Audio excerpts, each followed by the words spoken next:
Bonjour et bienvenue sur imotélé.net. La semaine dernière, nous étions, avec beaucoup d'entre vous, au CIMI à Paris. Ce salon constitue un des grands rendez-vous de l'année et bien sûr toute l'équipe d'Expertise Pierre, d'Expertise Logistique, de Profession Logement et d'Imotélé était là. Ce premier rendez-vous de la semaine, nous l'avons consacré à une interview exclusive de Bertrand Delanoë, le maire de Paris qui était présent à ce salon, qu'il a inauguré pour la première fois, a répondu en effet à nos questions et nous l'écoutons. Je suis très content qu'il y ait beaucoup de dynamique à Paris, dans l'agglomération parisienne, dans la région parisienne, parce que voilà, nous sommes une ville du XXIe siècle, partenaire de ses voisins. Et je pense que c'est très important que les dynamiques se complètent, les dynamiques des différents territoires de l'agglomération parisienne.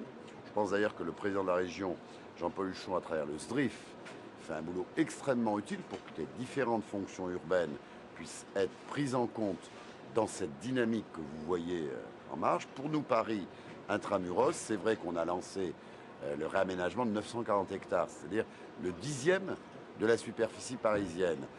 Donc il y a incontestablement une dynamique économique, culturelle, il y a du boulot, il y a du business même. Bon, simplement, il faut le faire en pensant aux différentes fonctions de logement, de développement économique, d'activité voilà, dans la ville, de civilisation urbaine, si j'ose dire, de transport, et avec nos voisins. Moi, je suis très content, par exemple, que maintenant la ville de Paris aménage des zones avec des communes voisines, que nous soyons partenaires, concepteurs et réalisateurs de projets communs. Donc voilà, et il y a une dynamique, il faut toujours vérifier qu'on ne fasse pas de bêtises, qu'on puisse corriger, que la créativité rencontre la qualité de l'engineering. Voilà. Et là, vous parlez de dynamique, donc vous imaginez que l'immobilier d'entreprise lui-même participe à cette dynamique dans Paris? Non mais il y est. Il y est quand se créent 115 000 entreprises nouvelles, soldes nettes de celles qui disparaissent et de celles qui se créent. En 5 ans à Paris, ça veut dire qu'il y a un potentiel pour les entrepreneurs de l'immobilier considérable. Quand dans le plan local d'urbanisme parisien que nous avons voté, nous prévoyons 2 millions de mètres carrés de potentiel pour l'activité économique.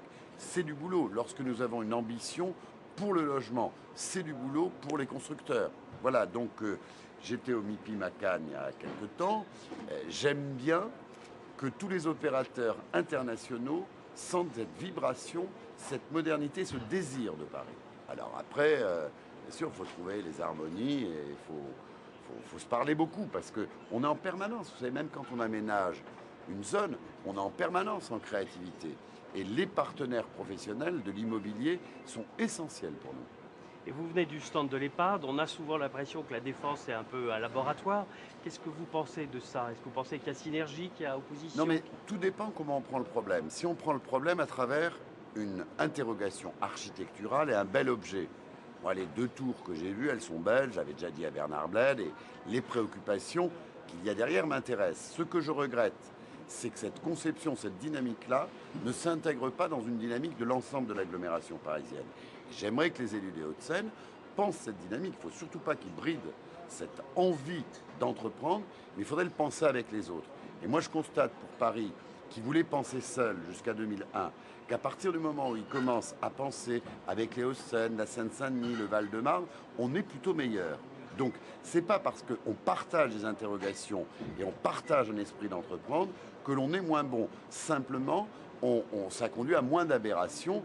Les aberrations, ces aberrations des années 70, qui conduisent à concentrer de l'activité à un endroit et des logements à l'opposé, et tous les problèmes de transport, de pollution, de qualité de vie que vous connaissez. Donc moi, je crois à la dynamique, je crois notamment à la dynamique économique, mais je dis un petit peu d'ordre, si je peux me permettre. Un petit peu d'ordre permet que les fonctions urbaines soient plus complémentaires. Et pour ça, on ne peut pas le faire seul.